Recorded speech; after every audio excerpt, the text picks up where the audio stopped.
Prontinho, estamos sendo gravados. Gente, antes que eu comece a falar alguma coisa, aquela pergunta de sempre, alguém quer começar colocando alguma dúvida? Vocês que já estão aqui, Caroline, Iana, Juan e Murilo? Tentaram fazer alguma coisa e tiveram dificuldade? O microfone está aberto. Você só pode digitar, mas pode falar também. Por enquanto não, Iana. Beleza?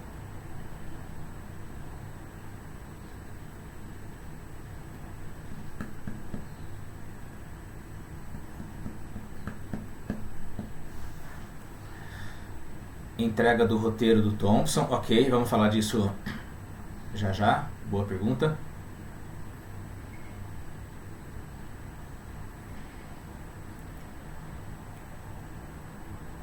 Bom, a Iana falou que por enquanto não, mas começou a trabalhar no simulador, Iana.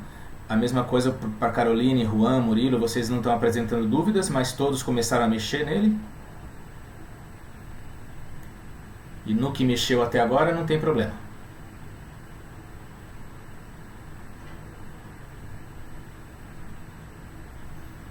Bem pouco, certo?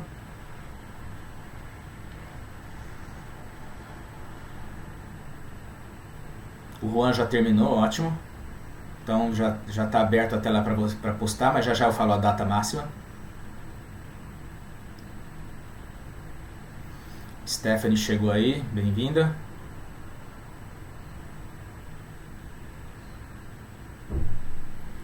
Stephanie estava perguntando para os colegas aqui do simulador do Thompson, raios catódicos, se começou a trabalhar e até onde foi, se tem alguma dúvida.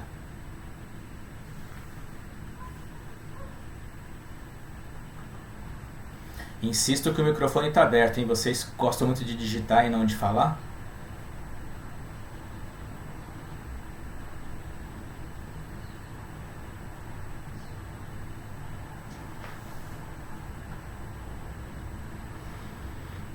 Eu só consegui rodar a simulação, ainda não comecei a fazer. Ok, mas já é um avanço, né? Porque você estava com dificuldade de rodar a simulação na semana passada.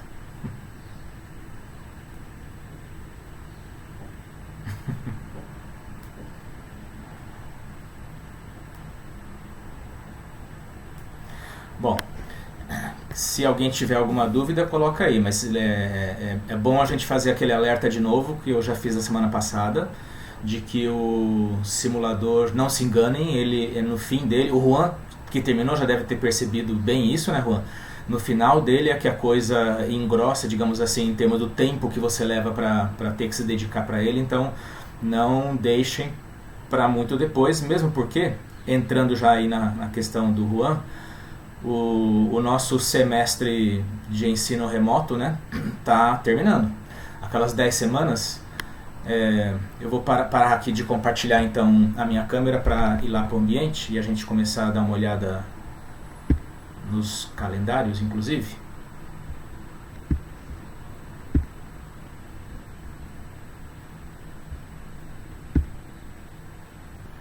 Então vamos ver, Stephanie, acho que é por aí, mas vamos olhar direito lá no nosso ambiente. Então, eu vou compartilhar aqui a tela do navegador. Deve estar entrando aqui. Ok. Então, indo lá no nosso material de apoio, onde temos o plano de aula.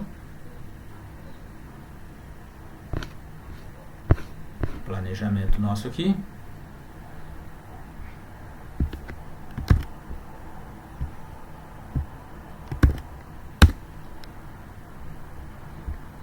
Deve aparecer o planejamento aqui na tela agora, apareceu. Então, nós estamos agora aqui nesta semana, que seria aqui a semana 16.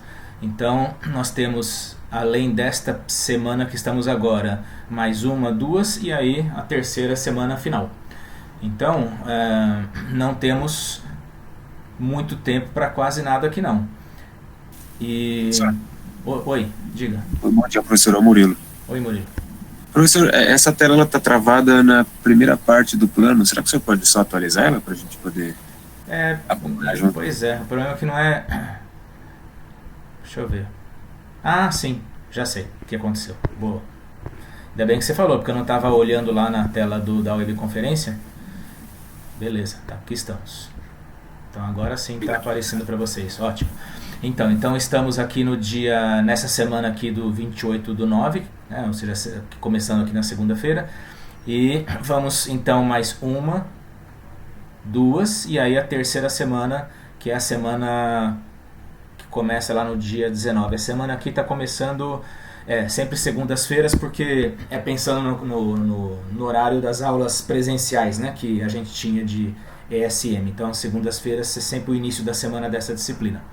Então é isso. Então nós temos mais 3 semanas na prática, certo? 2 e a final.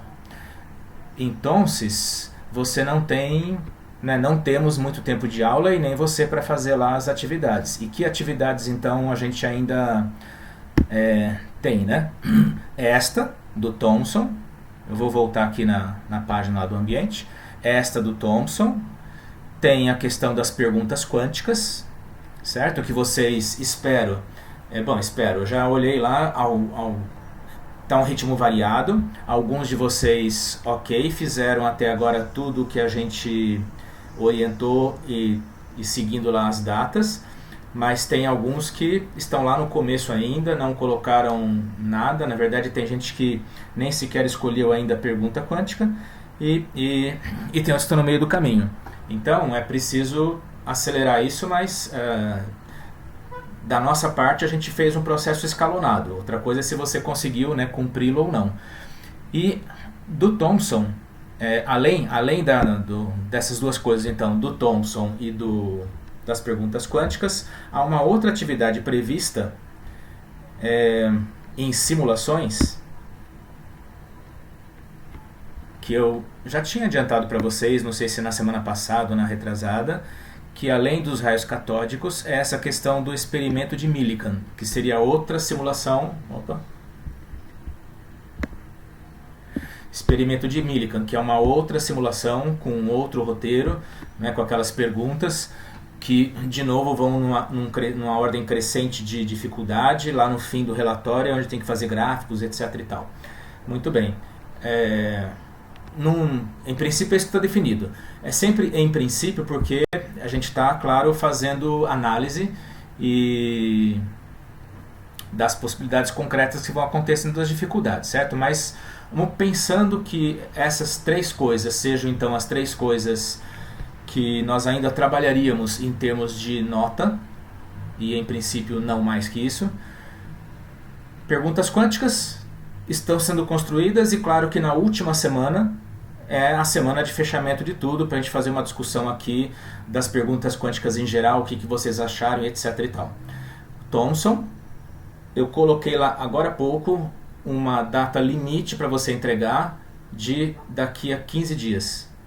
Ou seja, deixa eu confirmar, vamos entrar lá de novo no Thomson, raios catódicos, envios de arquivo, estava fechado para você, agora já está aberto o envio de arquivos. E quando você entrar em envio de arquivos, é isso mesmo, quarta-feira, eu coloquei quarta-feira, 14 de outubro, no final da noite, né, de 14 de outubro seria o limite. Então você tem 13 dias restantes para entregar. Mas ao te dar um prazo um pouco mais largo para esta simulação aqui, é claro que a próxima simulação, que é do experimento de Millikan, tem que ficar uma coisa logo na outra semana, porque é a última semana. Então, por experimento de Millikan, eu também já abri a atividade aqui de entrega de arquivos e está colocado aqui como uma data limite o 21 de outubro. Não tem como ser mais que isso, porque 21 de outubro é uma quarta-feira. Você me entregando aqui, eu teria ainda aí 2 dias para fechar. No sábado é o limite que nós, professores, temos para colocar nota no sistema do primeiro semestre, tá? Então, assim é. Outra coisa é o seguinte, mas isso eu não posso adiantar agora, porque depende dessa análise que eu falei que a gente vai fazendo, junto com vocês inclusive. Todas essas atividades necessariamente vão ser consideradas obrigatórias, né, para efeito de nota do primeiro semestre? Então, em princípio sim, porque é isso que a gente programou, e lembrando que já é um recorte do que seria lá no presencial, né? Se fosse no presencial teríamos mais atividades, claro. Mas é claro que a gente tem que olhar e talvez, mas eu só vou ter condições de ter certeza disso mais lá para o fim do semestre, lá na última semana, talvez seja o caso de a gente colocar, quem sabe, essa do Millikan como algo extra, optativo, sim ou não, mas vamos deixar, em princípio você tem que fazer, porque de todo jeito é importantíssimo para o aprendizado. Você sair de estrutura da matéria, dessa disciplina, né, e não ter se debruçado em nada sobre algo relativo ao experimento de Millikan é muito complicado. Assim como o de Thomson e do fotoelétrico, corpo negro, são experimentos, né, são fenômenos aí, marcaram a história da física do começo do século XX, e não dá para sair de ESM sem saber do que se trata, pelo menos, sem ter se debruçado, sem ter trabalhado um pouco sobre isso, tá? O ideal seria, como a gente já discutiu, lá no presencial, termos, além dos simuladores, termos também atividades no laboratório. Não sendo possível, esse é a nossa possibilidade. Então é muito ruim se você sair do curso sem ter passado por essas possibilidades, certo? Mas uma coisa é você se debruçar, fazer, se esforçar. Outra coisa é se isso efetivamente vai entrar no fechamento de nota ou não. E outra coisa ainda, já adiantando para você uma conversa que começa a acontecer entre professores, vindo, parece que da própria reitoria, algo assim. Se o aluno que está presente aqui nas aulas, né, enfim, está participando desse ensino remoto, mas talvez justamente por causa do ensino remoto está tendo um pouco mais de dificuldade ou muito mais dificuldade e não atingir a nota satisfatória, nota 6, o que acontece com ele exatamente? Fica do mesmo jeito que era antes do ensino remoto, ou seja, o sujeito então fica reprovado, ou se terá um período mais à frente de recuperação, tá? Algo parecido com o que acontece no ensino médio, algo assim, tá? Então isso é uma discussão, mas nada fechado, só uma discussão que começou. Então, em princípio, a regra do jogo seria, em ESM, a regra do jogo seria então, temos 3 atividades previstas para nota ainda agora nessa reta final. Perguntas quânticas, que se espera você esteja em dia com isso. 2, Thomson, que se espera você tenha começado a semana passada, tenha evoluído, e você tem aí 15 dias, né, 13 dias para entrega. E Millikan, que já eu vou começar a abordagem aqui sobre ele, em que se espera que você tenha, a partir de hoje, né, 3 semanas aí, então 21 de outubro para você entregar. Com essas 3 atividades, mais o que a gente já fez, né, do corpo negro, eu não corrigi ainda, mas você colocou lá, temos a do efeito fotoelétrico, que foi feito ainda no presencial. Então, enfim, temos um número razoável de atividades para avaliar o aluno e fechar a nota sem problemas. Ok? Então, esta é a situação. Então, Juan, já respondi, você já pode postar, você já terminou, manda brasa, mas se quiser dar uma olhada ainda em alguma coisa, você tem ainda 13 dias. Ok? Então, assim, se ninguém tiver alguma pergunta, ou sobre o que eu acabei de falar de notas, de fechamento, ou sobre a questão dos raios catódicos, aí eu vou falar um pouquinho de perguntas quânticas ainda, mas eu vou passar para frente aqui, enfim, da nossa conteúdo de aula aqui.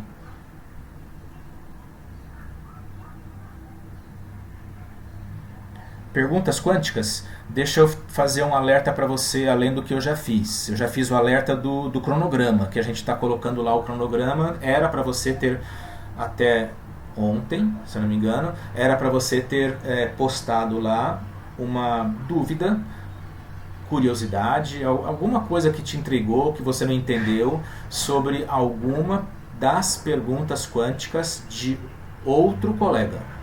Então, além de você estar fazendo a sua pesquisa, a gente quer que você tenha uma visão global das perguntas quânticas. Então a gente pediu, entra lá nas perguntas quânticas, nos tópicos dos outros colegas, veja lá uma pergunta que você achou interessante, ou que você nem achou tão interessante, mas você não entendeu nada, enfim, ou ficou com uma dúvida intrigante lá, e coloca lá para o sujeito. E de preferência coloque também já que você está fazendo a pergunta, faz uma pequena pesquisa. Claro que não é aprofundada como a do cara, porque a responsabilidade é dele, mas faz uma pequena pesquisa e coloca um link de um site que você achou que conversa com a pergunta quântica dele, no sentido de contribuir com ele com algum tipo de referência. Da semana, mas além disso, eu coloquei nesta semana, ao longo da última aula nossa para hoje, eu entrei em cada um dos tópicos e coloquei lá ou uma resposta ou uma devolutiva à resposta que você colocou, ou caso você não tenha colocado nada, fiz um alerta que você não colocou ainda uma tentativa e inseri lá uma porção de sugestões de links, né? Fiz isso também para quem já entregou, no sentido de, olha, numa próxima versão, dá uma olhada nesses links aqui que eles podem ser úteis para você aprofundar. Gente, aprofundar, esta é a questão principal que eu preciso alertar hoje. Por que o nome Perguntas Quânticas, né? Claro que é uma brincadeira, porque as perguntas não são quânticas. As perguntas são perguntas que eu formulei, não tem nada de quântico em pergunta que o homem formula. Pergunta. Mas a brincadeira é por quê? Porque para você responder essas perguntas de uma forma satisfatória dentro do contexto da nossa disciplina, o que a gente quer é que você responda tendo como base a física quântica. Então, por exemplo, uma pergunta lá sobre alguma coisa envolvendo cores. Tem algumas 2 ou 3 perguntas lá que envolvem a questão da luz, das cores, né? Não adianta você colocar para mim o que a gente está acostumado a ver no ensino médio, por exemplo, ou no beabá da ótica, sobre, bom, eu enxergo azul porque a luz branca bate na superfície, ela absorve todas as demais luzes e só reflete o azul. Então eu enxergo o azul porque é a única cor que não foi absorvida pelo objeto que está sendo iluminado. Ok, mas a nossa pergunta aqui em ESM mas por que acontece isso? O que tem naquela parede lá, o que tem naquela superfície, o que tem naquele jeans que faz com que ele absorva todas as outras frequências, todas as outras radiações eletromagnéticas, menos a frequência do azul? Então tem que ter alguma coisa lá. Estamos discutindo a estrutura da matéria e nós estamos nos baseando no modelo atômico de Bohr, que é o que explica o porquê que a gente enxerga determinada cor, são os fótons que estão saindo. Bom, então as moléculas, os elementos químicos que constituem aquele jeans, aquela parede, aquele objeto, enfim, que está com aquela cor, tem que explicar. Então, os níveis quânticos de energia daquele material devem explicar o porquê que a gente enxerga dessa ou daquela cor. Então, é por aí. Esse foi só um exemplo, tá? Para cada uma das perguntas, a ideia é que você faça, na medida do possível, mas o que é possível? O possível vai de cada um, claro, vai do interesse seu de aprofundar ou não, e da facilidade que você tenha, claro, mas é obrigatório que você mergulhe na mecânica, na física quântica. Senão você não está respondendo a pergunta da forma adequada ao contexto da nossa disciplina. Tá? Esse é o pré-requisito. Se você vai aprofundar mais ou menos, ok, isso vai depender da tua dificuldade, da complexidade da própria pergunta e etc e tal. Isso a gente vai conversando e levando em conta. Mas o que com certeza vai resultar numa aferição de nota, de aprendizagem de valor baixo, é se você não se refere em nada à física quântica, você não fala nada do que a gente está discutindo aqui na nossa disciplina, ok? Então isso é o mais importante. Então nesse sentido é que eu fui colocando lá em alguns tópicos uma devolutiva colocando nesse sentido, ó, legal, até aqui, beleza, mas agora seguem aqui alguns links como sugestão, mas tem muitos outros que você pode achar aí pela internet para você aprofundar, e aprofunde especialmente essa questão do, quem sabe, do espectro óptico dos elementos, a questão das bandas de energia, dos semicondutores. Os semicondutores são semicondutores porque justamente esse semi significa que eles não são tão bem isolantes, não tão bem condutores quanto os condutores e os isolantes. Ok, mas por quê? Porque tem a tal da banda de energia, tem a banda de valência e a banda de condução, certo? Mas aprofunda. Por exemplo, qual o elemento químico que funciona dessa maneira? Um elemento químico essencial para você explicar aí o uso dos semicondutores na eletrônica, por exemplo, é o silício. Então aprofunda um pouco. O que tem o silício, né? Que faz com que ele seja considerado um material condutor? Em que compostos que o silício entra? De que forma? Enfim, então você tem que aprofundar, tentando dialogar ao máximo com coisas que a gente está discutindo aqui na nossa disciplina, beleza? Exato, é muito louco a abordagem pela quântica do estado sólido. Então, e aí eu já aproveito a colocação da Stephanie aqui para fazer outro gancho. Essas perguntas quânticas também, elas... um outro interesse meu, né, com elas, ou perspectiva de trabalho com elas, é porque elas fazem link com outras disciplinas que você ou já teve ou vai ter na licenciatura em física. Então, por exemplo, isso que a Stephanie falou, você vai ter, ou está tendo agora, não, vai ter, no 7º semestre, a disciplina de estado sólido. E quando você chegar lá, você vai estudar, aí sim, com muito mais aprofundamento, né, essa questão das bandas de energia. A esperança é que quem pegou, né, essa questão envolvendo bandas de energia ou interagiu com ela, né, com os colegas colaborando, a gente espera que vai ter mais facilidade quando chegar lá no 7º semestre e fazer essa discussão.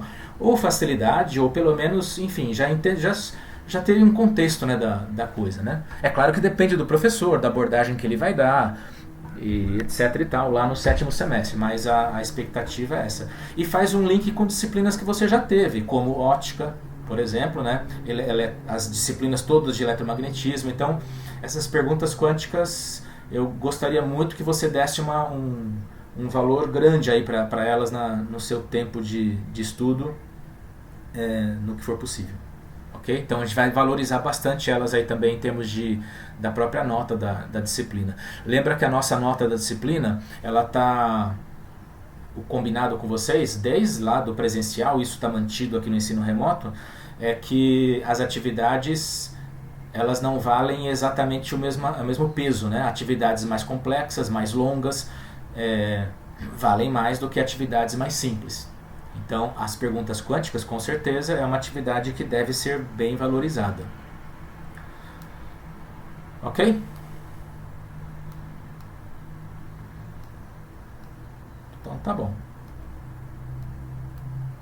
Ok, então a partir de agora, perguntas quânticas, aliás, toda aula eu vou voltar nisso, tá? Hoje foi mais no sentido de uma orientação, semana que vem eu devo escolher talvez algumas para a gente até fazer uma discussão aqui, quem sabe mais aprofundada. Bom, gente, eu vou agora então fazer uma inversão no que está lá no nosso planejamento, pensando nessa questão do cronograma que eu falei.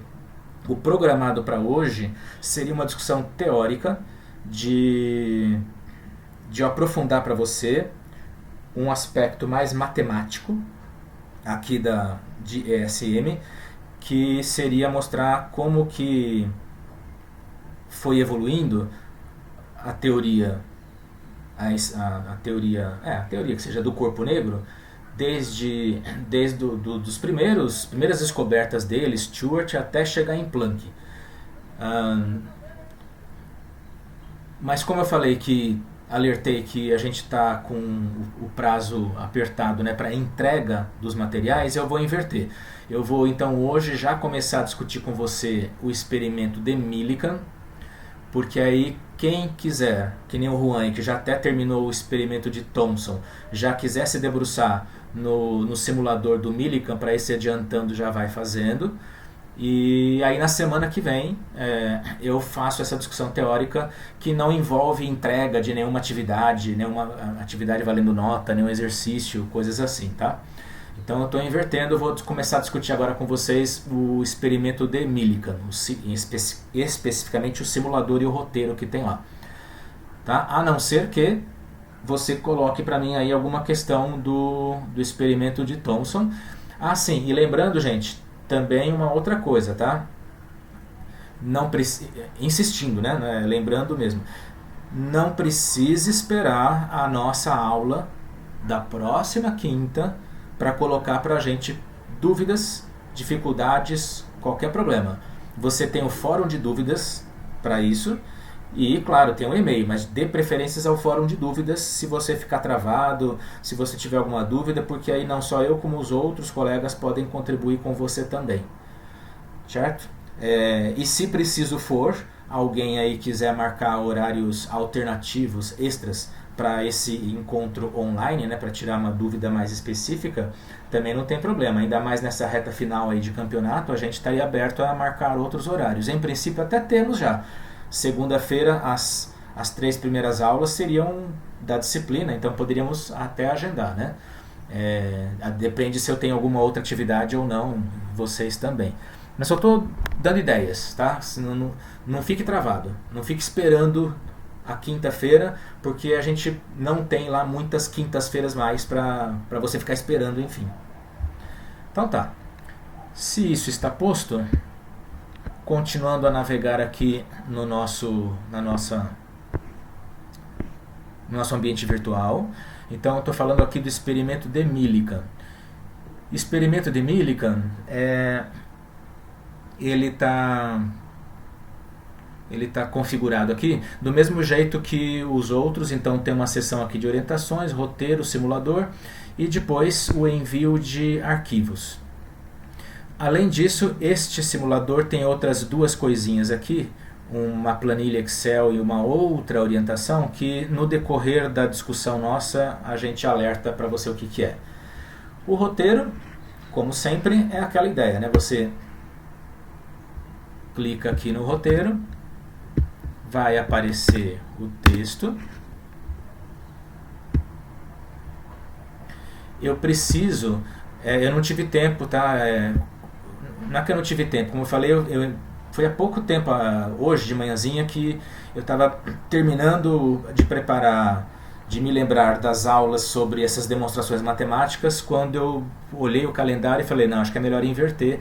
Então eu não me debrucei a mudar algumas coisas que tem que ser mudadas nesse roteiro, em especial os links, tá? Os links que estão aqui estão caducos, mas vale o link do simulador que está lá no ambiente. Então já eu volto lá. Mas o roteiro em si é esse, o texto em si não vai mudar não. Então ele tem uma introduçãozinha, deixa eu ver se você está enxergando bem aqui, parece que sim. Tudo bem? Então ele tem uma breve introdução, já que é uma breve, vale a pena a gente ler juntos aqui. Não sei até que ponto que você está enxergando bem aí, mas você pode aumentar, né? Você pode ampliar, você sabe disso. Mas eu vou ler aqui, ó. Então, o objetivo desta atividade é o de familiarizar-se com a simulação de uma versão simplificada do experimento de Millikan de observação do movimento de gotas de óleo eletrizadas com a consequente determinação da carga do elétron e de rever os princípios da física necessários para compreender esse experimento. Nota: a simulação é um modelo e, como todos os modelos, tem algumas limitações. A experiência original de Millikan é tediosa e consome muito tempo. Essa simulação inclui uma série de simplificações. Por exemplo, você vai ver no simulador uma única gota a cada momento, em vez de muitas gotas. Eu não sei se alguns de vocês aqui ou já fizeram ESM em outra oportunidade, ou já viram esse experimento por algum outro motivo. Mas quando você faz o experimento em laboratório, você vê milhares de gotas. E aí o primeiro problema é esse, é você se acostumar ali no microscópio a observar esses milhares de gotas, cada uma tem um tamanho diferenciado, você vê pontinhos brilhantes na tela, na verdade, né? E aí você escolhe uma determinada gota para segui-la. com um cronômetro para você ver quanto tempo ela demora para descer, quantos quadradinhos para subir, quantos quadradinhos, etc. e tal. A Steph está falando que começou o SM à noite, fiz o experimento e até um vídeo muito bonito. Legal, legal. Aí não aguentei acordar até as 5. Como é que é? Não aguentei acordar às 5 e ficar até as 23 no IF. Ah! Aí você não foi com a disciplina até o fim. Certo. Tá bom. Beleza. Cada gota tem uma carga aleatória dada por algum método de carregamento. No caso de Millikan, as gotas foram carregadas a partir do atrito entre elas, após serem emitidas por um pulverizador atômico e uso da ionização por raio-x.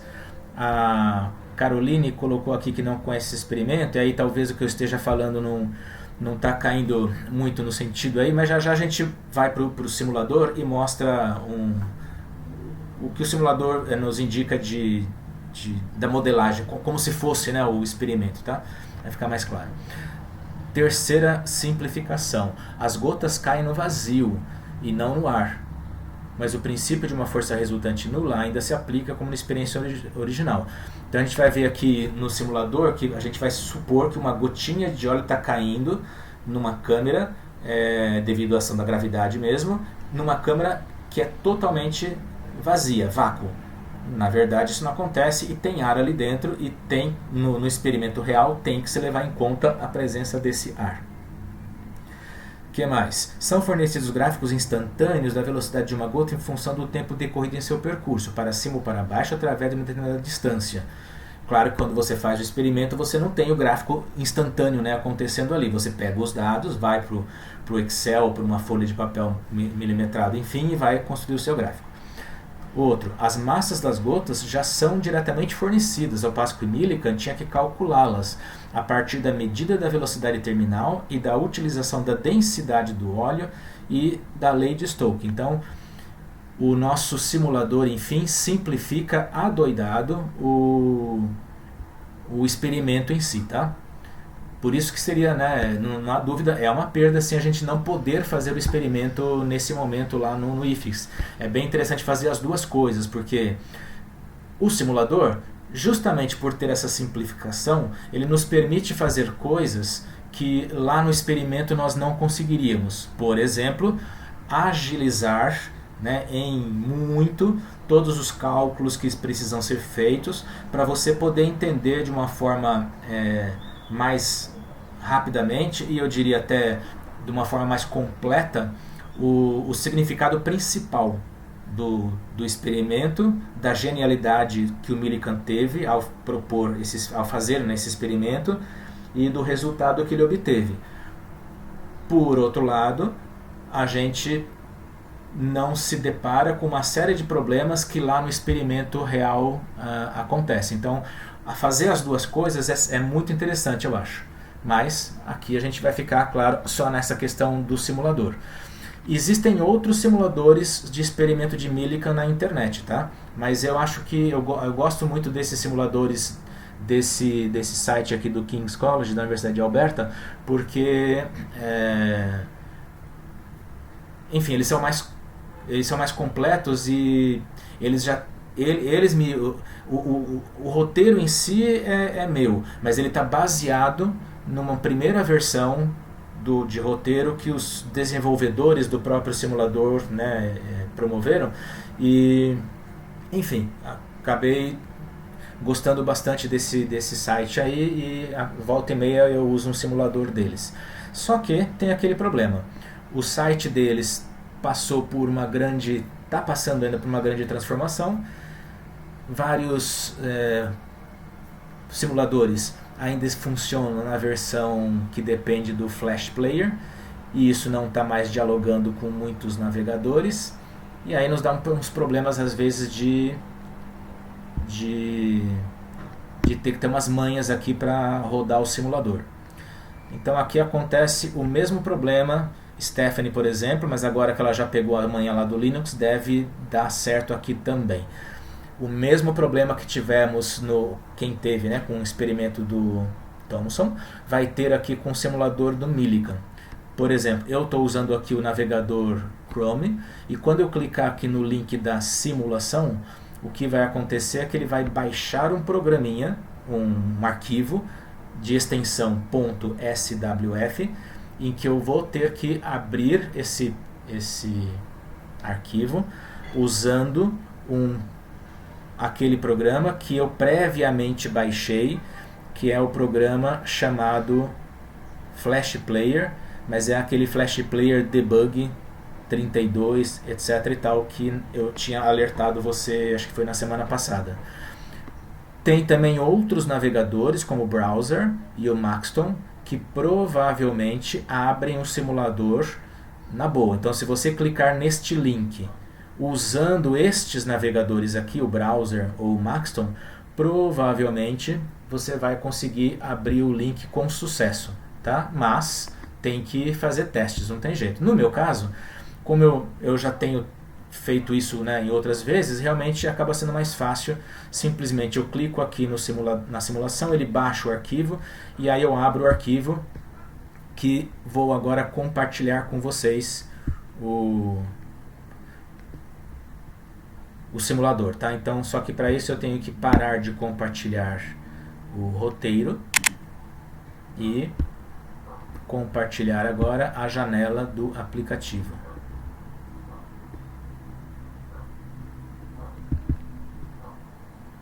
Opa. Ué.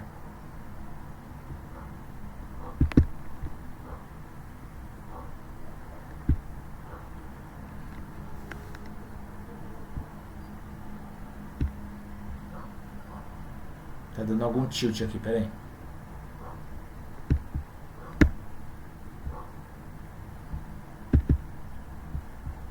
Deixa eu cancelar. Ele não está querendo compartilhar para alguma coisa. Deixa eu tentar de novo. Vai.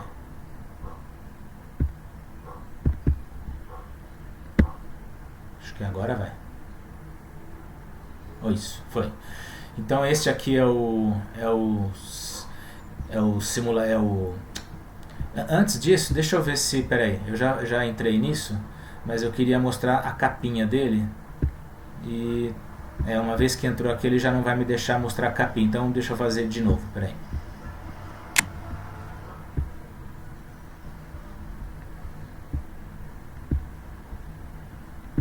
Eu vou baixar o arquivo aqui de novo, para poder abri-lo do zero.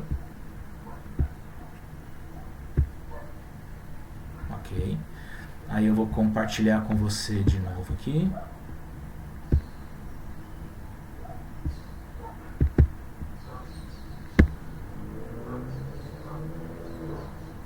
Agora sim.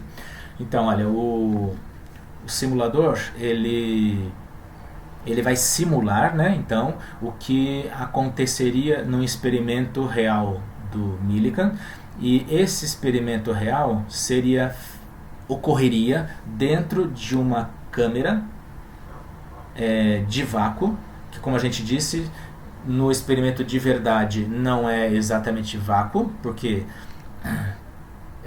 primeiro que vácuo completo é praticamente impossível ou mesmo impossível, mas na época do Millink, então, você não tinha bombas de vácuo tão poderosas assim. Então aqui dentro desse cilindro, tá, vão ter gotinhas de óleo caindo, em suspensão, caindo, ou seja, precipitando-se aqui para baixo, por causa da ação da gravidade mesmo, o peso delas, e conforme elas vão caindo, nós aplicamos diferenças de potenciais, voltagens, nesses dois terminais, esse terminal, essa placa aqui de cima e a placa de baixo. Então, entre as duas placas, nós colocamos uma tensão elétrica de tantos volts.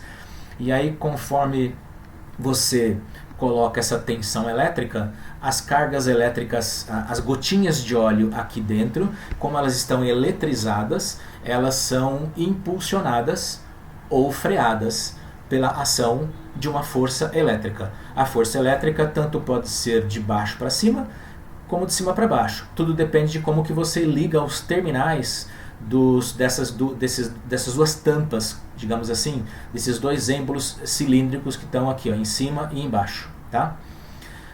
Tem mais detalhes, mas esta é a intenção do pessoal que bolou esse simulador de ter essa primeira entrada, essa capa, digamos assim, para você ter uma ideia de como que seria o experimento visto por fora. O experimento real é bem menor, tá? Essa parte toda aqui, na verdade, é bem pequenininha e está dentro de um contexto, em que tem lá o microscópio também, e tem um tripé, tem outras coisas que para você poder rodar o experimento, tá? Aí eu vou rodar aqui o Start. Quando eu colocar o Start, ele vai sair dessa capa e entrar no... É como se você estivesse enxergando o que acontece lá dentro, tá? Então Start, aí vem para essa parte aqui, em que ele fica simplificado, né, deste jeito aqui, tá? Não consigo ver o mouse, o senhor não está usando. Eu estava, vamos ver, agora está enxergando ou não? Vamos ver, estou mexendo o mouse aqui. Chega a ver ou não? Agora sim, né? Eu estava usando em algum momento, mas não em outro. Enfim, mas agora que é o mais importante, porque agora estamos então dentro daquele cilindro, tá? Aqui seria aquela parte, aquele êmbolo. Eu estou chamando de êmbolo, mas o nome não é bom porque não é êmbolo que nem êmbolo de seringa que ele é móvel, tá? São duas tampas mesmo. Então uma tampa de cima e uma tampa de baixo, metálicas, em que você pode aqui, ligar. Estou mexendo com o mouse, ver se todo mundo está enxergando. Ligar um circuito elétrico, uma bateria, né, positivo e negativo. Então você vai colocar uma diferença de potencial entre este círculo, esta tampa circular aqui de cima e essa tampa circular aqui de baixo. Ambas, evidentemente, então metálicas para permitir a condução elétrica. Esse pinguinho aqui preto seria a tal da gota de óleo, que, lembrando aquelas notas da simplificação, no experimento verdadeiro você não vai enxergar uma gotinha, você vai enxergar, e aqui dentro, quando ela já estiver em movimento, milhares de gotinhas, e pontinhos mais brilhantes, pontinhos menos brilhantes, pontinhos mais gordinhos, digamos assim, volume maior, volume menor.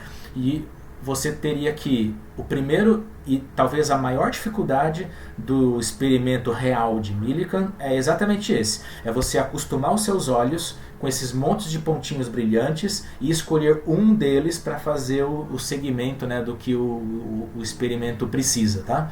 Mas aqui no nosso caso, o simulador nos tira essa problemática e a gente enxerga uma única gotinha de óleo que vai passar por esse buraquinho aqui. E uma vez que ela passar por esse buraquinho aqui, ela entra nesta região em que vai ter a diferença de potencial dada por esta bateria. Ok? Então este é o aparato em si. O que você tem aqui? Ele inclusive tem aqui um What's this? A hora que eu coloco assim, você está enxergando um monte de flechinhas e palavras e de expressões em língua inglesa, né?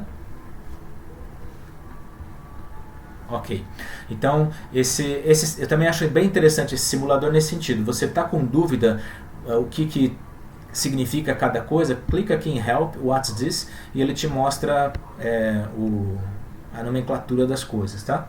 Então, a carga positivamente carregada aqui e a negativamente carregada lá embaixo, mas pode inverter isso, tá? Aqui a gotinha de óleo que vai entrar na região em que tem então um campo elétrico, essas flechas para baixo, né, seria o campo elétrico devido àquela tensão elétrica entre as placas. A gotinha de óleo ela vai estar eletrizada com determinada carga. Então, uma vez que ela está eletrizada, além da força gravitacional, também tem a força elétrica, que pode ser para cima ou para baixo, depende do sinal das placas. Aqui embaixo você ajusta a voltagem da bateria para colocar um campo elétrico ali dentro mais intenso, menos intenso. Aqui você pode começar o movimento, recomeçar, pausar, resetar. Resetar significa simulador, me manda uma outra gota de óleo. E essa outra gota de óleo pode eventualmente ter massa e carga diferente. E Record Data é o botão para você gravar dados para depois, de acordo com o roteiro, ir lá no Excel e construir gráficos, tá? Muito bem. O que a Stephanie falou aqui? É difícil demais enxergar o negócio. Você está falando lá no experimento real, né, Stephanie? É, perfeito. Aqui não, aqui é tranquilinho, porque é uma carga só. E o que eu faço? A hora que eu fizer aqui o Start, ó. Ah, sim, eu não coloquei voltagem. Enquanto eu não colocar voltagem, não vai ter nada mesmo, né? Deixa eu ver se é isso. Isso, é Start. Ele começa, a gotinha de óleo está caindo lentamente no começo. Aí ela vai entrar na região em que ela tem um campo elétrico atuando. E a depender do sinal, né, das cargas elétricas das plaquinhas, ela tanto pode estar aí acelerando como brecando, né? Ela, no caso aqui, está acelerando. Nitidamente ela está aumentando a velocidade, ainda que esteja muito devagarinho aqui. Vamos ver se isso não vai ser um problema aqui para a gente. Senão eu vou ter que tentar rodar pelo próprio site mesmo. Mas vamos tentar rodar aqui por esse programa. Muito bem, então este é o simulador. Ah, e opções. O que eu tenho aqui em opções? Em opções eu tenho as opções das evidências, que é aonde vão ficar gravados os dados quando eu clicar aqui no botão Record Data. Eu tenho aqui possibilidade de ter gráficos sendo construídos. Olha lá, gráfico da velocidade em função do tempo, conforme a gota de óleo foi caindo. Eu posso colocar aqui direção do campo elétrico e posso também colocar a direção e sentido, né, o vetor, enfim, da força elétrica. Agora apareceu um verdinho aqui embaixo, ela já está lá embaixo, né? Deixa eu começar de novo. Reset. Uma outra gota e vamos ver o que acontece. Ó, ela já está agora mostrando que existe um primeiro vetorzinho aqui para baixo, em cor verde. Aí ela vai entrar na região intermediária aqui. Tá bem lento mesmo. E a hora que ela entra nessa região intermediária, ele não acusa nada porque eu não coloquei campo elétrico de novo. Vamos colocar aqui um campo elétrico, pronto. Agora aparece um outro vetorzinho azul, no caso para cima, que vai mostrar pra gente qual é... Bom, ele tem que estar condizente com as cargas positivas e negativas que você colocou aqui na bateria, tá? No caso aqui deixa eu me corrigir uma coisa aqui, ele não permite a gente inverter, né? A voltagem é sempre positiva. A voltagem é sempre positiva aqui, tá? No experimento em laboratório, a gente pode inverter quem é positivo, quem é negativo. E aí essa força elétrica também pode ser no mesmo sentido da força-peso, mas aqui nesse simulador eu não consigo inverter aqui, não pode colocar sinal negativo da voltagem, tá bom? Essa é mais uma diferença em relação ao experimento presencial, então. Ok.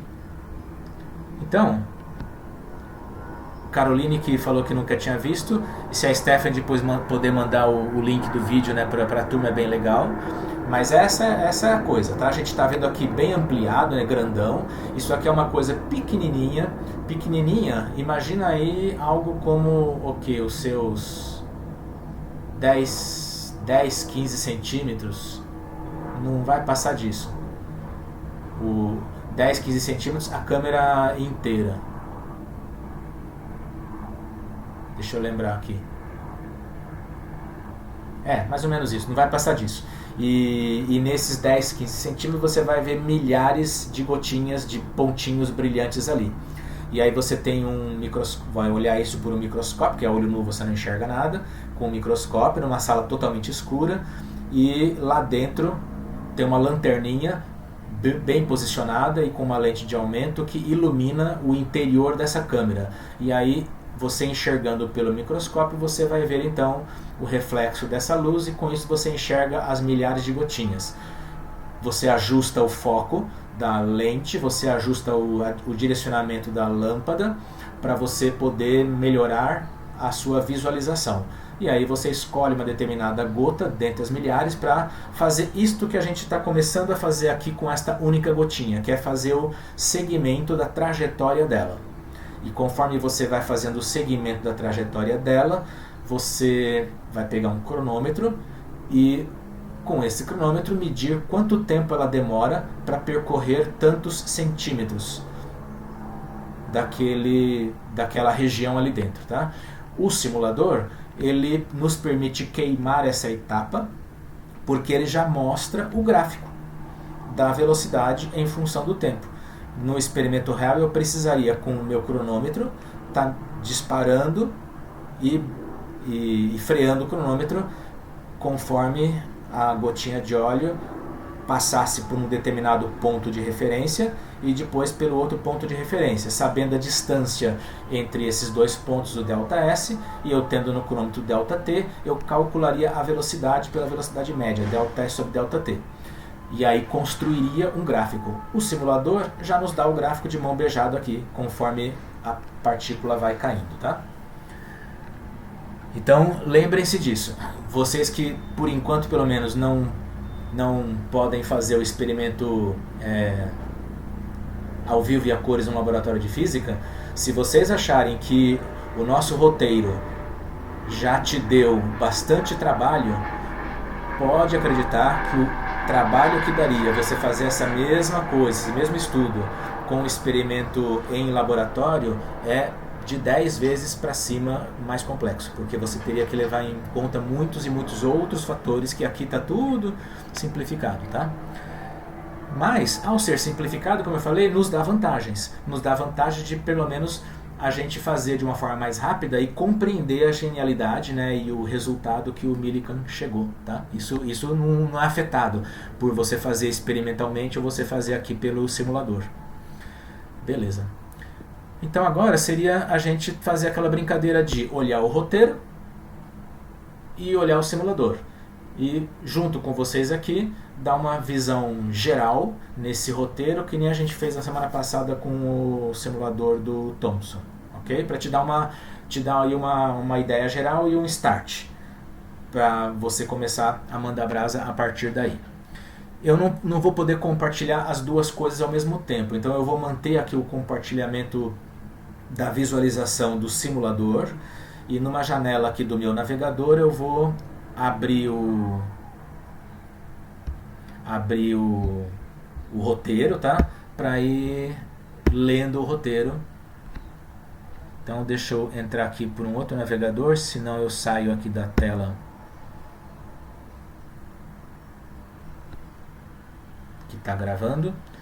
Então, simulações.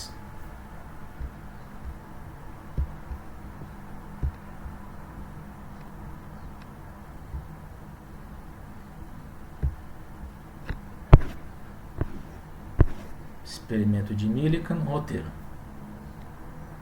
Pronto. Então eu estou aqui na tela.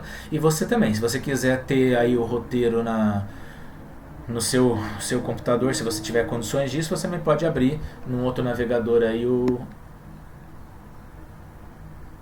roteiro. Se não, você vai escutando aqui e depois você faz isso com calma.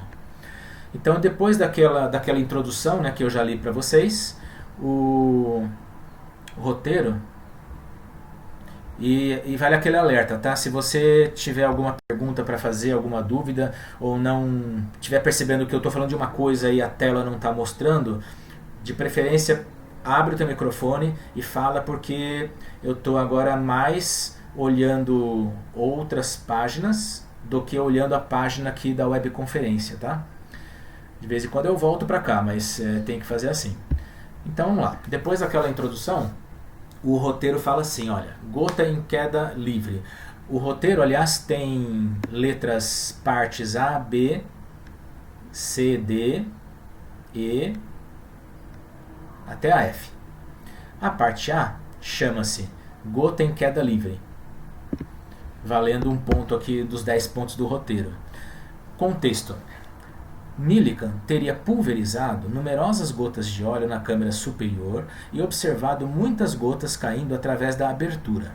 parte do experimento de Millikan envolveu a observação da queda de uma gota de óleo na ausência de campo elétrico.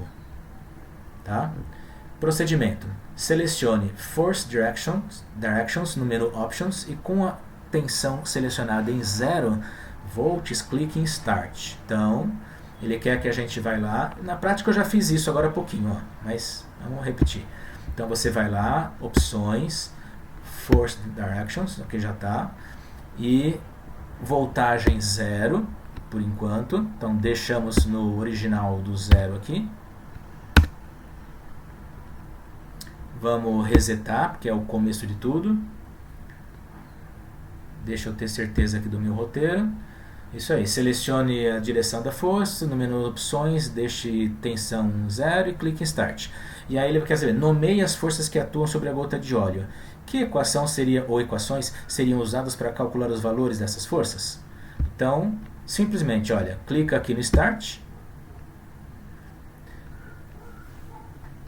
Eu acho que se você fizer isso daqui na sua casa via o navegador de internet, essa gotinha de óleo vai cair mais rápido, viu?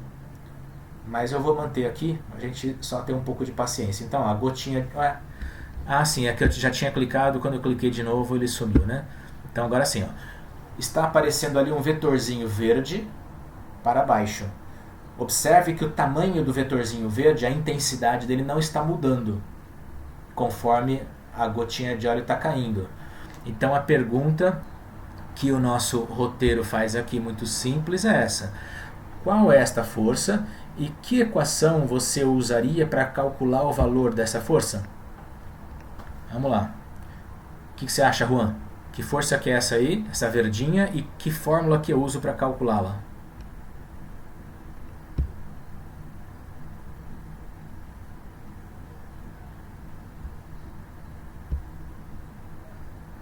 Juan, tá na escuta?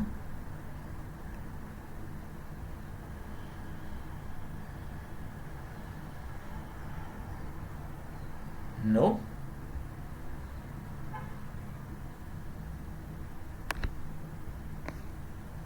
Murilo? Nosso locutor oficial?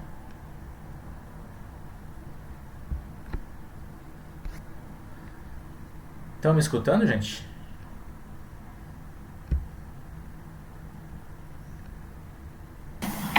Alô, testando. Estamos escutando. Então tá, porque o Murilo tá fora também? Deu uma saidinha? Murilo e Juan? Eu tô escutando também, professor. Então tá, então vamos... Isso, então lá, pronto, Caroline já respondeu pra mim. Isso aí, força-peso. E, Caroline, como que a gente calcula força-peso?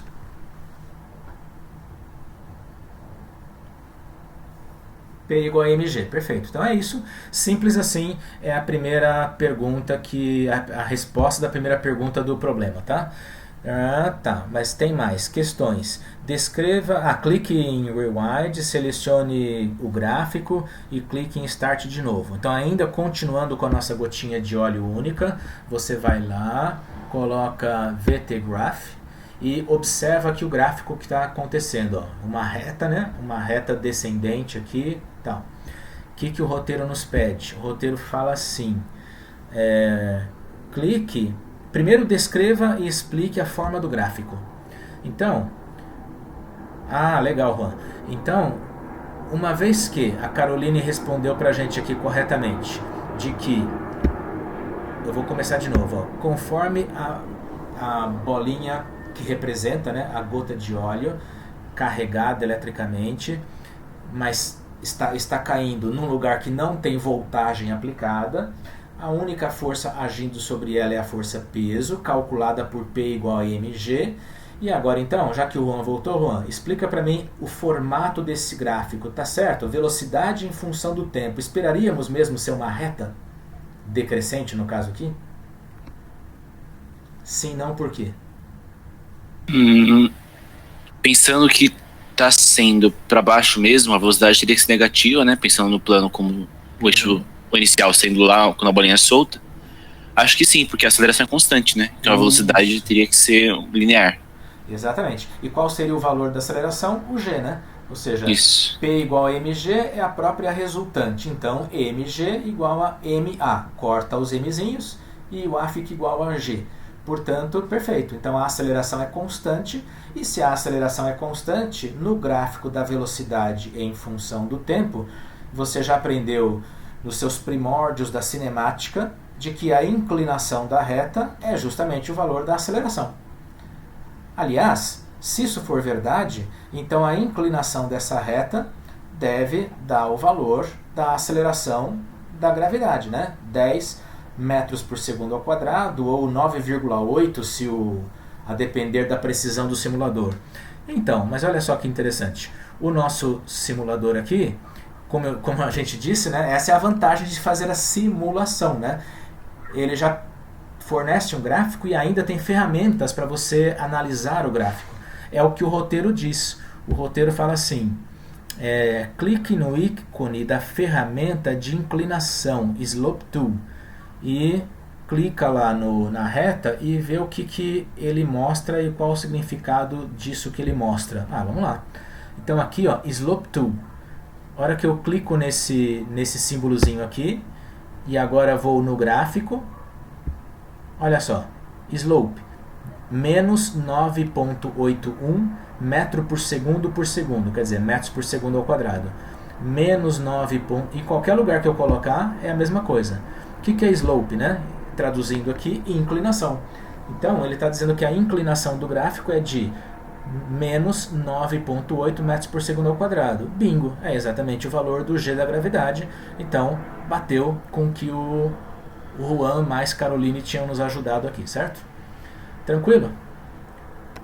Por isso que é tão tranquilo que essa parte é feita rapidamente e é uma daquelas partes que vale um ponto, né? Vale menos, claro, no nosso roteiro. Aí o roteiro continua assim: efeito do campo elétrico. Agora, vamos deslizar o controle de tensão para cerca de metade do valor do máximo e observar o que acontece. Então agora, vamos lá. Eu vou pegar aqui a minha voltagem, vou colocar aqui mais ou menos para metade. Se eu quiser exatamente, ó, o máximo é 16, né? Então eu posso clicar aqui nesse símbolozinho do jogo da velha e colocar 8.000. Aí vai ser exatamente metade. Então 8.000 volts aplicados aqui nesta bateria e, portanto, então placa negativa e positiva energizada com essa voltagem.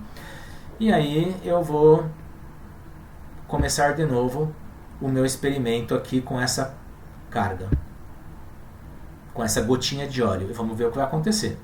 Começa, claro, tudo igual, porque lá em cima não tem campo elétrico ainda, só tem gravidade. Mas ela vai agora penetrar na região em que tem campo elétrico.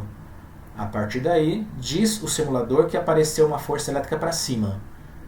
E olha o gráfico sendo construído ali automaticamente. Já mudou a inclinação. Certo? E assim vai indo até a gotinha de óleo chegar lá no chão. Se fosse um experimento de verdade, você não enxergaria chão nenhum. Eu diria, até a gotinha de óleo sair do teu campo de visão ali no microscópio. Então pronto. Lá estamos com o nosso gráfico construído. O que o roteiro nos diz agora? O roteiro fala... Estamos na parte B, né? Descreva a forma do gráfico. Como parte dessa descrição, use a ferramenta de inclinação para obter algumas informações quantitativas. Qual é o sinal da carga da gota de óleo? Por quê? Por que não há força elétrica atuando na gota na câmara superior? Supondo conhecida a distância D de dado entre as placas eletricamente carregadas, que equação seria usada para calcular a intensidade da força elétrica agindo na gota de óleo na câmara inferior? Então, várias perguntas aqui, ó. Então vamos lá.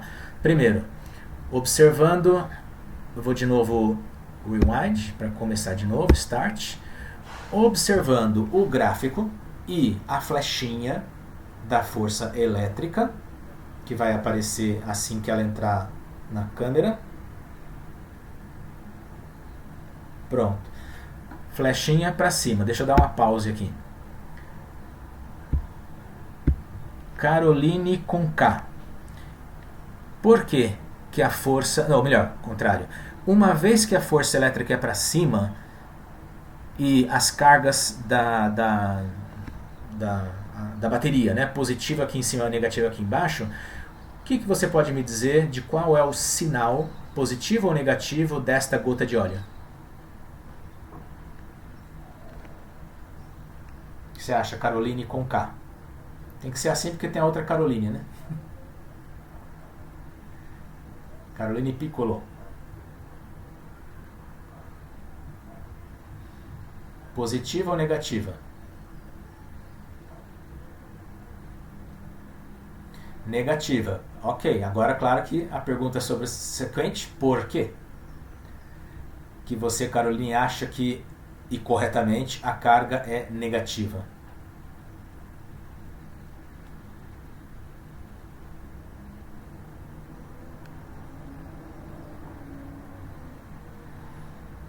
Porque ela está desacelerando. Mas peraí. Sempre que uma força, uma carga é negativa... Então cargas negativas não podem ser aceleradas? Nunca?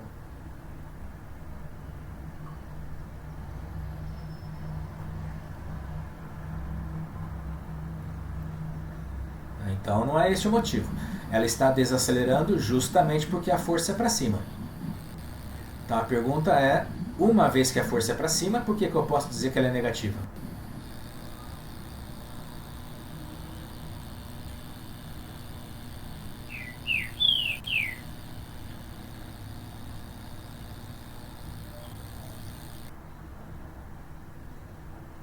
Está indo em direção ao positivo. Ah, entendi. A força, ok. A força elétrica está apontando para a placa positiva. E cargas opostas se atraem. Tá bom, pode ser pensado assim. E ao mesmo tempo, cargas de mesmo sinal se repelem. Então ela estaria sendo atraída pela placa de cima e repelida pela placa de baixo. Beleza. Um outro jeito de responder essa questão poderia ser assim. Vamos mostrar aqui também no nosso simulador, já que ele permite, né? Vamos colocar também aqui a direção do campo elétrico. E aí a gente pode pensar numa outra brincadeira que é força elétrica para cima, campo elétrico para baixo, ou seja, vetores opostos. Isso já é um sinal, uma evidência de que a carga é negativa, né? Porque como que faz mesmo para calcular o valor de uma força elétrica se você tiver o campo elétrico? Quem fala aí ou escreve? F é igual a Q vezes E. Isso, F igual a Q vezes E, disse o Michael. Sendo que esse F e esse E são vetores. E o Q é um número escalar, que pode ser positivo ou negativo, né, Michael? Se o Qzinho for positivo, então o E, vetor multiplicado por um positivo, não altera a sua direção. E aí a força, desculpa o sentido, fica por mesmo sentido. Agora, se o Qzinho for negativo, inverte. Então, neste caso aqui, força para um lado, campo para o outro, carga negativa, não há dúvida. Beleza. Então, pronto. Fizemos juntos aqui já na prática. Ah, não, tem mais coisa. Tem mais coisa porque ele quer saber o seguinte.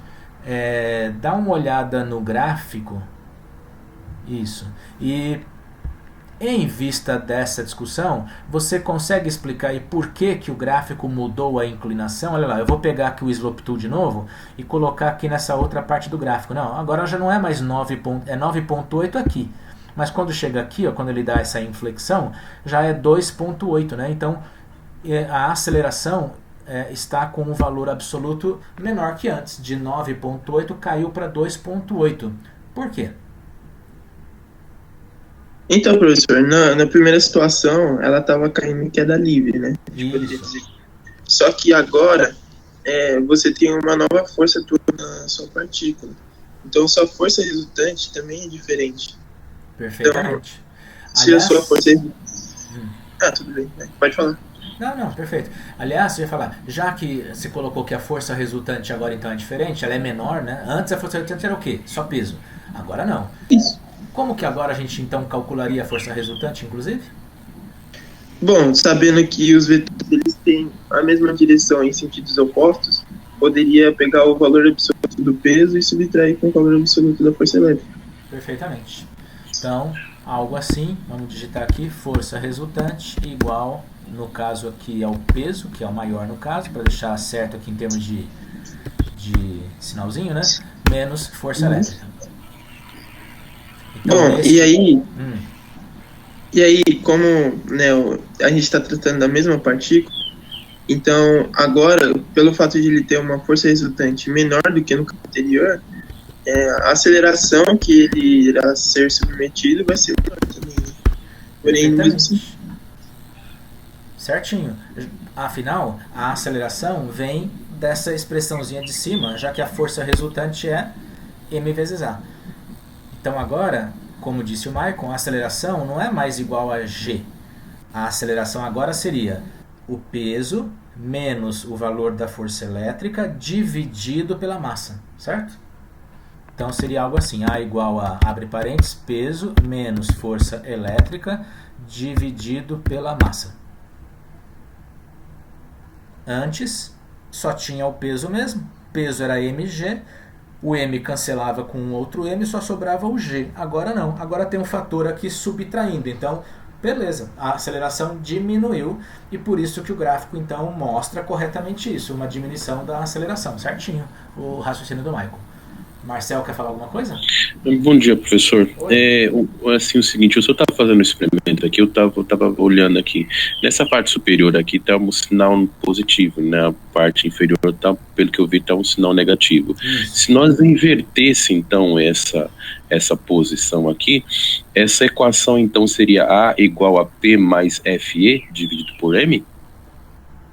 Sim, porque você teria duas forças para o mesmo sentido, o peso e a força elétrica atuando juntos para baixo. Então você somaria as duas em vez de subtrair, certinho? Certinho, tá bom então. Isso, Marcel, já que você tocou nesse assunto, é bom a gente deixar, como fala, mais rigorosamente no campo do conceito, né? No fundo, a gente sempre está fazendo uma soma. Como assim? Força resultante é a soma vetorial, certo? Agora, quando você tem dois vetores opostos, essa soma vetorial, na prática, o resultado numérico dela é uma subtração de valores. Mas se os vetores estiverem apontando para o mesmo lugar, a soma de vetores, na prática, acaba mesmo dando uma soma de valores. Então, tá tudo certo no que você falou, Marcelo, só estou alertando. É sempre bom a gente lembrar que quando a gente mexe com vetores, no caso aqui, força resultante, é sempre uma soma de vetores. Tá? Entendi. Então o gráfico então seria oposto então também? Isso. O gráfico seria oposto, daria uma... Deixa eu vir com o mouse aqui. Daria uma inclinação, uma mudança na inclinação, né, para cá. Então seria um gráfico que a inclinação ficaria mais acentuada. Vai, em vez de 9,8, será 10, 11 metros por segundo ao quadrado. Certinho. Tá bom, Infelizmente, neste simulador a gente não pode mexer nisso. Mas lá no experimento de verdade a gente faz, tá? No experimento verdadeiro nós temos uma opção de inverter o sinal das placas. E aí a gente consegue sim mexer com situações em que a força elétrica ajuda a aumentar a velocidade da partícula em vez de brecar. Beleza. Então... só falta responder uma coisa ainda que o roteiro pergunta, que é o seguinte: supondo conhecida a distância D entre as placas e os valores, né, que estão colocados aqui no simulador, que equação você poderia usar para calcular a intensidade da força elétrica agindo na gota de óleo? Então, veja, não basta esta formulinha que eu pus aqui em cima para vocês aqui no chat. Não é isso que ele está perguntando. Ele está perguntando o seguinte: tem como você, ou melhor, já corrigi a minha pergunta. Para você calcular esta aceleração, você precisa do peso e você precisa do valor da força elétrica, certo? Beleza. Peso, a gente já respondeu na pergunta anterior, M vezes G. Força elétrica também já foi falado aqui, lembrado que é Q vezes Z. Mas o que ele está querendo é o seguinte, de que forma que eu posso colocar nesta equação o valor da distância D de dado, que seria a distância, deixa eu vir com o mouse aqui, seria a distância aqui, ó, entre esta placa positiva e esta placa negativa. Se eu souber o valor dessa distância, além, lógico, de saber o valor da voltagem, que fórmula que eu posso usar para calcular o valor da força elétrica? Então, professor, tem uma expressão que eu aprendi em elétrica, que o produto escalar entre o campo elétrico vezes o deslocamento que ele faz entre duas placas, né? E isso é igual a diferença de potencial dessas duas posições que ele deslocou. Então, isso aqui é o primeiro caminho para a gente encontrar o D, né? Mas como ele quer encontrar a força elétrica, a gente tem mais uma relação, que é aquela que a gente comentou antes. Força é igual a carga vezes o campo elétrico. Então, associando essas duas equações, acho que dá pra gente encontrar, sim, a força elétrica. Perfeito. Então, o que o Michael está dizendo, se eu entendi, é isto aqui, ó. O produto escalar, e no caso aqui, como o ângulo ou vai ser 0 ou 180 mesmo, vamos trabalhar com o ângulo 0 aqui, então ED igual a U. Então, E seria o valor do campo elétrico, o valor da intensidade, né, do vetor campo elétrico, D seria o valor da intensidade do vetor posição, mas no caso aqui, como ele vai desta placa para essa, então a intensidade vai ser exatamente essa distância D de dado, e isso daria igual a tensão elétrica. É a famosa fórmula do EDU, né? ED igual a U. Juntando isso, está dizendo o Michael, com essa outra que a gente já tinha lembrado, F igual a Q vezes Z, pronto, então eu posso dizer que o F vai ser igual ao quê? Ao Q vezes o E. Mas o E nada mais é que o U sobre o D. Acertei aqui, né? F igual a Q vezes Z, então Q vezes Z, mas o E é U sobre D. Então, pronto, F igual a QU sobre D. Desculpa, F é o quê? F é elétrica, né? Esse F aqui que eu estou colocando é F elétrica.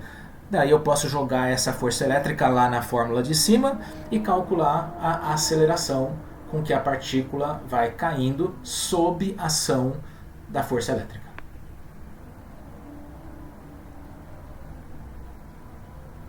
Tranquilo até aqui? Caroline, diga. Caroline Marx.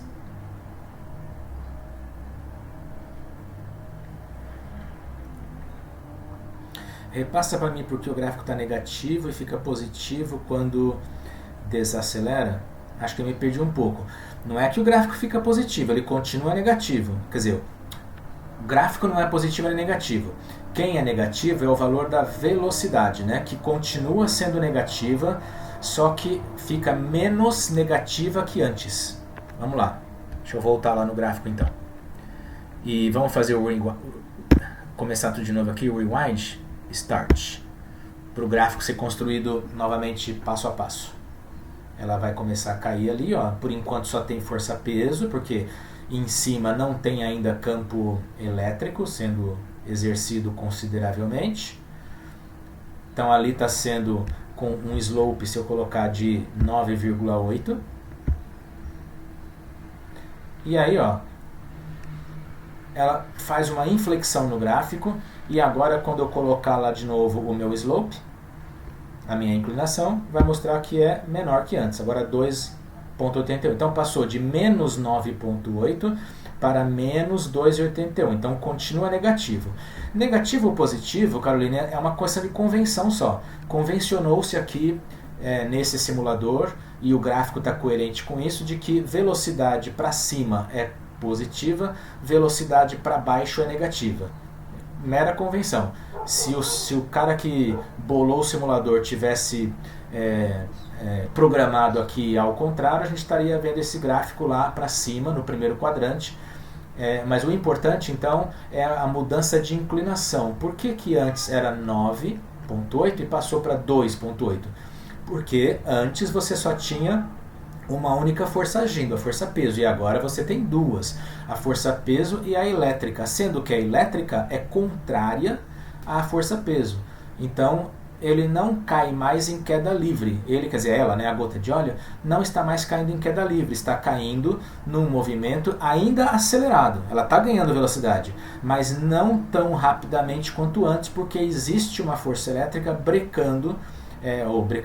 atrapalhando a impulsão dada pela força-peso.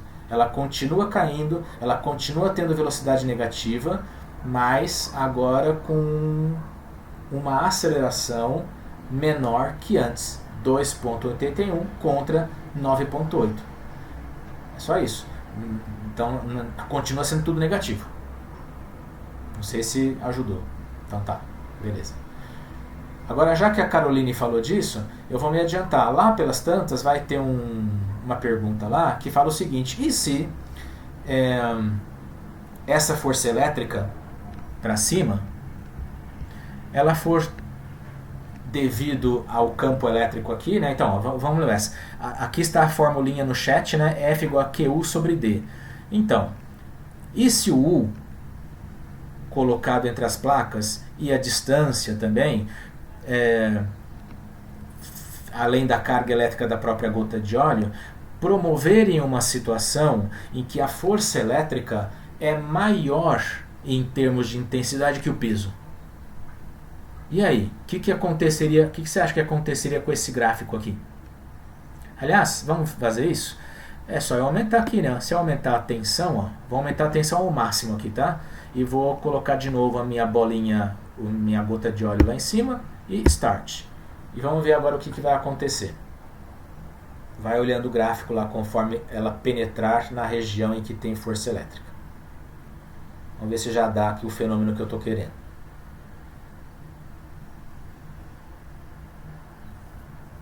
Ó, força elétrica bem maior agora. Olha lá, Caroline, agora sim o gráfico inverteu. Quer dizer, a força elétrica não só provocou uma mudança no valor da aceleração, como é maior que a própria força-peso e está provocando o que na língua do dia a dia, a linguagem do dia, a gente chamaria de desaceleração. Fisicamente significa uma aceleração em sentido oposto. E a velocidade está realmente agora diminuindo. A velocidade em módulo está diminuindo, até chegar eventualmente a zero. Caso a velocidade chegue a zero, e acho que vai acontecer aqui, ó, ainda antes dela chegar embaixo, o que vai acontecer? Ela vai inclusive inverter o sentido de movimento, né? Porque continua atuando a força elétrica, ó, que é maior que o peso, agora ela vai voltar para cima. É só a gente ter paciência aqui, se o programa não travar, não sei. Se ele está programado, começou a subir, ó, lentamente, mas agora ela começa a subir e vai ganhando velocidade, agora lá, positiva, porque a velocidade inverteu de sentido. Veja que o simulador não mostra o vetor velocidade. Neste momento, seria desenhar um terceiro vetor aqui para cima, indicando que a velocidade está positiva. No começo, a velocidade era para baixo. Tá? Então pronto, com isso a gente já até venceu uma outra parte do roteiro, que mais à frente iria justamente perguntar sobre isso. E se a força elétrica for maior que o peso? Como é que fica aquela equação? Como é que ficaria aquele gráfico? Como é que ficaria o valor da velocidade? E etc e tal, tá? Tudo isso estaria dentro de uma pergunta aqui do roteiro. E também tem uma pergunta do roteiro que diz o seguinte: e se a força elétrica não for nem maior nem menor, mas se a força elétrica for igual ao valor da força-peso? Ora, se a força elétrica for igual ao valor da força-peso, então força resultante é zero. Isso, a força resultante é zero, a aceleração, portanto, vai ser zero, e voltando naquelas equaçõezinhas que a gente tinha colocado aqui, você vai conseguir uma igualdade entre o mg e o QED. Entre o mg e o QED. QED que veio do cálculo da força elétrica, tá? E isso vai ser importantíssimo. Eu estou me adiantando aqui, acelerando um pouco o ritmo, tá? Por causa do adiantar do relógio também. E isso vai ser importantíssimo para a sequência do roteiro. Eu já vou incluir lá mais para o fim, que é o seguinte. Você vai chegar numa expressão que é esta aqui. Ó. Vou reproduzir aqui no chat para você. Então vai ficar assim. Usando este raciocínio que eu acabei de falar, vai ficar Q igual a... O roteiro mesmo te dá essa... Ele pede para demonstrar, né? mgd sobre u. Então, mgd sobre u, tá? Ops. Sobre u. Então, com isto, o Millikan... Agora que entra a genialidade do cara. Ó. Então, o que ele conseguiu? Ele tinha uma gota de óleo. Na verdade, lembrando, milhares de gotas de óleo, cada uma com seu peso, tá? A massa ele não sabia, nada disso ele sabia, e tem que se utilizar de outros recursos, outras formulações matemáticas, outros conceitos de física para chegar no valor, por exemplo, dessa massa. Mas ele consegue fazer isso. Ele tem o valor do G da gravidade do planeta Terra, ele tem o valor da distância entre as placas, porque ele construiu o experimento, enfim. Ele tem o valor do U, que é a tensão dada pela bateria aqui, ele também que escolheu. Então, com isso, ele consegue determinar o valor da carga elétrica de quem? Da gota de óleo. Mas o que o Millikan perseguia? Millikan estava tentando descobrir o valor da carga elétrica do elétron. Lembrando que antes dele, Thomson, e você está fazendo lá o simulador do Thomson, ou já fez, Thomson descobre qual é a relação da carga com a massa. Então, Thomson descobriu que a relação carga dividida por massa do elétron é X valor. Mas o Thomson não sabia nem o valor da carga, nem o valor da massa do elétron. Millikan tenta justamente se debruçar no experimento, no resultado de Thomson, para então pegar o desafio e tentar resolvê-lo. Mas qual é o valor do Qzinho e qual é o valor do Mzinho do elétron para dar aquela razão que o Thomson descobriu? Então ele bolou esse experimento com gotas de óleo numa câmara de vácuo dentro de placas carregadas, em que ele podia controlar isso, e ele podia então chegar em momentos de controle da força elétrica ser igual ao valor do peso e chegar nessa formulinha que eu acabei de mostrar para você. Com isso, ele descobre o valor da carga da gota de óleo. Mas quantos elétrons tem numa gota de óleo? Aí é que vem a segunda parte problemática do Millikan, que é fazer uma estimativa disso. Para fazer uma estimativa, o que ele tem que fazer? Trabalhar com estimativas, portanto, milhares, milhões de gotas de óleo. Então, a Stephanie, que já falou que já fez, ela pode imaginar melhor o que significou isso lá no começo do século XX.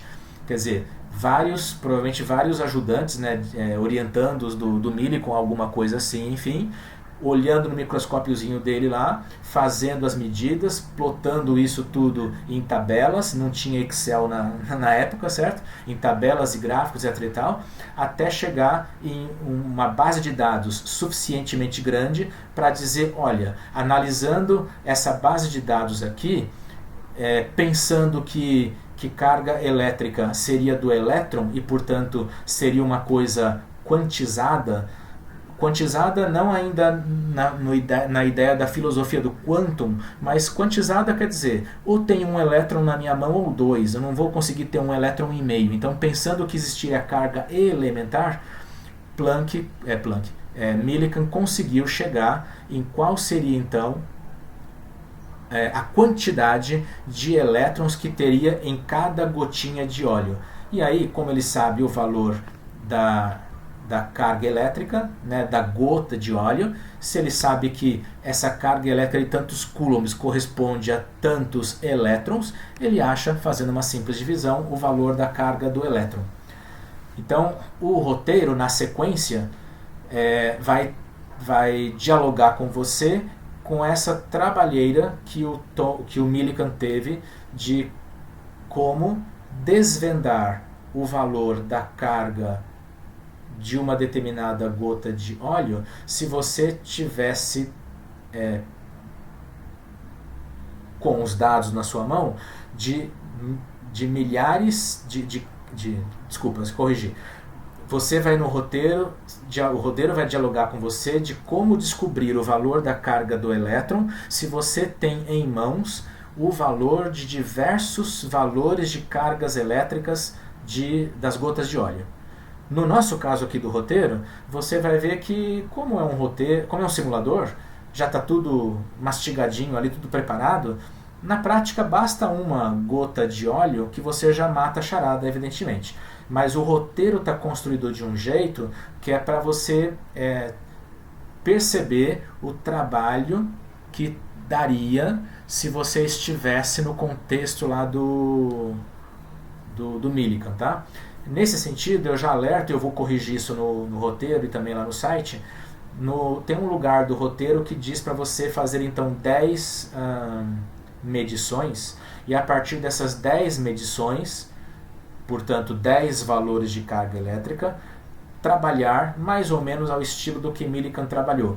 E para fazer isso, para você conseguir 10 valores, ele dá um link para uma versão alternativa do simulador. Esses links estão todos caducos, como eu falei, eu preciso consertar isso, então ao longo dessa semana eu conserto, mas isso influencia a parte final do roteiro só. Então, a não ser que já nesta semana você já consiga fazer tudo, mas não precisa porque a gente tem tempo, na última, acho que é a última pergunta, se não me engano, a última ou penúltima pergunta, que isso que eu estou dizendo agora vai influenciar e eu preciso corrigir lá no roteiro, tá? De todo jeito, se você tiver essa agilidade, no nosso site já tem uma orientação que resolve a questão, ela só está escrita de uma forma que não dialoga com essa mudança dos links que eu estou colocando, tá? Mas é isso, gente. Então acho que deu para dar uma primeira geral aqui no simulador do Millikan. Semana que vem, a depender das dúvidas que você me colocar, eu vou para um caminho aqui da aula ou para o outro. Tá? Tem vários caminhos possíveis. Caminho número 1, gente, alguém ainda tem dúvidas sobre, vamos supor, o simulador dos raios catódicos? Então a gente pode trabalhar um pouco isso. 2, gente, alguém começou a trabalhar aí com o experimento de Millikan e tem alguma dúvida aí do roteiro?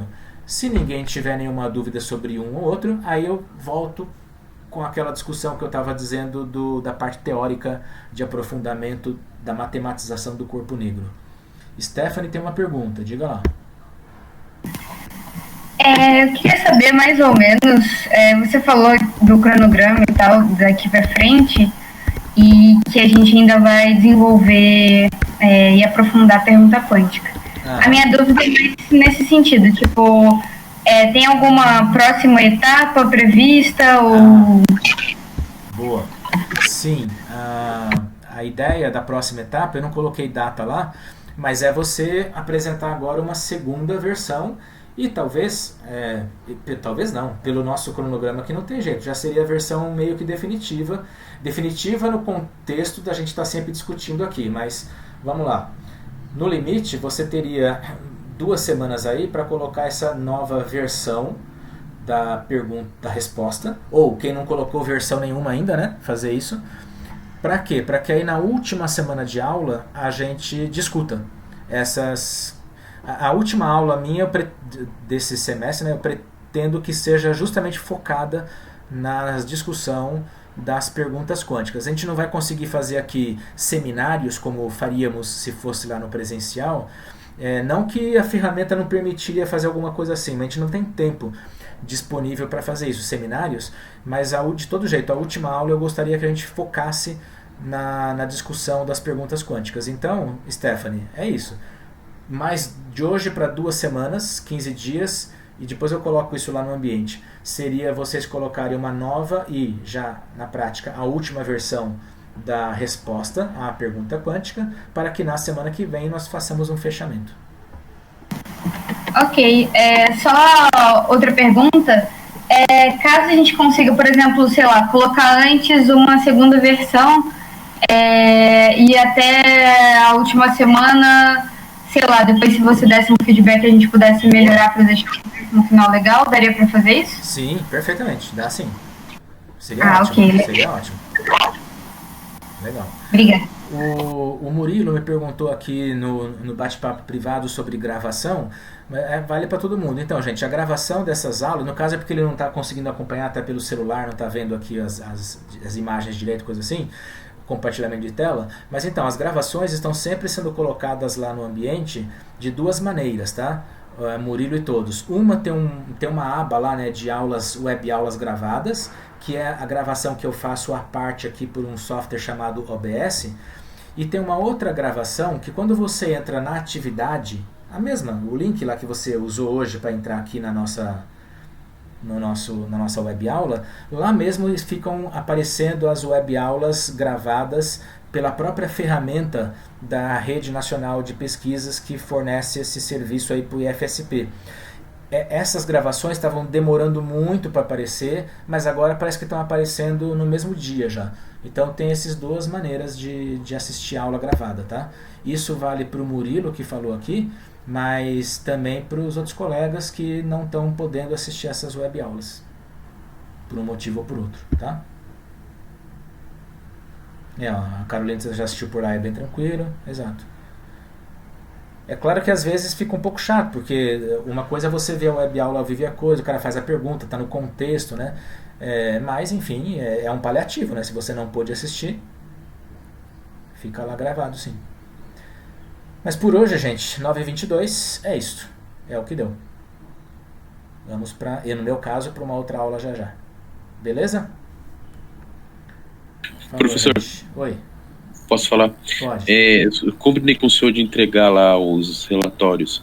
É que minha internet agora ficou estável, porque aconteceu aqui na minha rua que roubaram, na verdade, os equipamentos.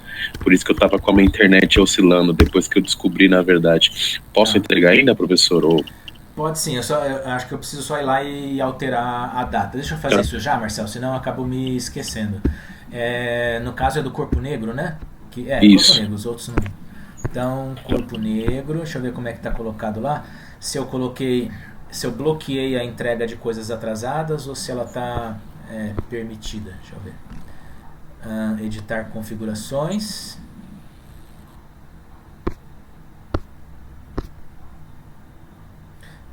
Sim, então deixa eu tirar aqui.